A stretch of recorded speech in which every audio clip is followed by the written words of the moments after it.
और इंतहा अहम खबर आपको दें, सरगोधा के 2 हलकों में इलेक्शन मुलतवी नहीं होंगे। N83 और N85 में इलेक्शन मुलतवी करने का मामला चल रहा था, जिसको वाजे कर दिया गया है कि ये इलेक्शन मुलतवी नहीं होंगे। अब वहां पे उम्मीदवारान इलेक्शन लड़ेंगे और अवाम अपने वोट डालेंगे। N83 और N85 सरगोधा में इलेक्शन मुलतवी नहीं होंगे। आपको बताएं, N83 और N85 सरगोधा में इंतखाबात मुलतवी होने का मामला चल रहा था और इस हवाले से आपको बताएं कि रिटर्निंग अफसरान के जो नोटिफिकेशन थे वो मनसूख कर दिए गए हैं। दोनों हलकों में इलेक्शन होंगे, इंतखाबात होंगे, इंतखाबी अमल जारी रखा जाएगा। चीफ इलेक्शन कमिश्नर ने वाजे कर दिया है।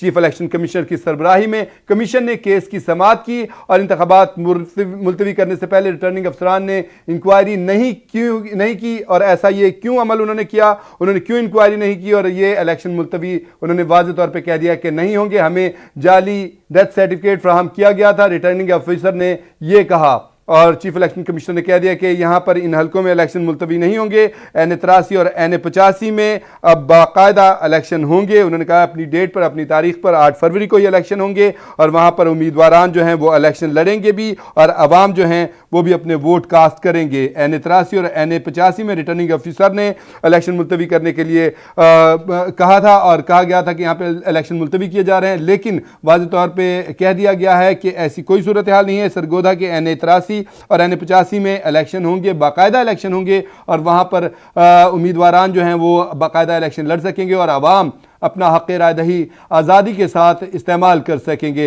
रिटर्निंग ऑफिसर ने मौक़िफ़ इख्तियार किया कि मुझे डेथ सर्टिफिकेट जो है वो दिया गया था जाली और जिसकी बिना पर ऐसा अमल किया। ताहम चीफ इलेक्शन कमिश्नर ने वाज़ेह तौर पे कह दिया कि इंतखाबात मुलतवी नहीं करेंगे और उन्होंने रिटर्निंग ऑफिसर से भी कहा है कि आपने इंक्वायरी क्यों नहीं की और ऐसा मामला क्यों हुआ कि आपने कह दिया कि इलेक्शन मुलतवी होंगे। ताहम उन्होंने वाज़ेह कर दिया है कि N83 और N85 में सरगोधा के इन दोनों हलकों में इलेक्शन होंगे, मुलतवी नहीं होंगे। यहाँ पे अवाम अपने वोट कास्ट कर सकेंगे अपने अपने पसंदीदा उम्मीदवारों के हक में। उम्मीदवारान इलेक्शन लड़ेंगे और अवाम उसमें भरपूर तरीके से अपने वोट डालें। चीफ इलेक्शन कमिश्नर ने इस केस की समाअत की और उन्होंने वाज़ेह तौर पर यह कह दिया है कि N83 और N85 में इलेक्शन होंगे।